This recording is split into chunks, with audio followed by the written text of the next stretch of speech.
Good morning सबैजनालाई। अब चाहिँ मेरो नानी ड्युटी फर्किनु आँटेको। जो चाहिँ 4 बजी राति चाहिँ नानाको बोर्डिङ पास हुनेले गर्दा चाहिँ हामी उठेर तयारी हुँदैछौँ। नाना चाहिँ कस्तो लागिरहेछ तपाईँलाई? कान्छेहरू जस्तो भइरहेछ अरे झुम्काले गर्दा। पहिलोचोटि झुम्का लाग्यो, कस्तोसँग झुम्का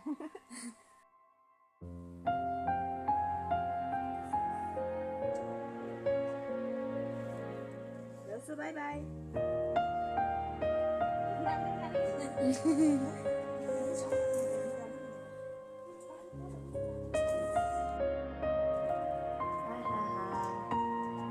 दुःख पर्दैन नि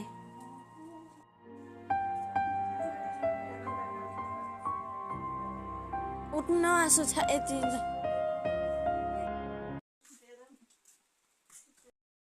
लगेज चाहिँ यता छ है।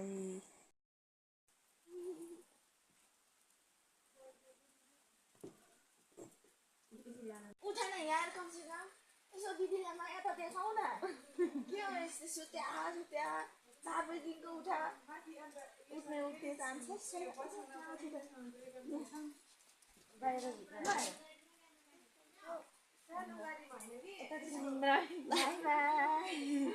निन्द्रा रे यहाँ 1 वर्षका लागि चिसो हुन्छ नि त फेरि। ल गए आसु आउँदै गर्छु फेरि आउँदै गरौँ। हजुर आज मैले त्यहाँ पास्छु, म यहाँ बस्छु ल।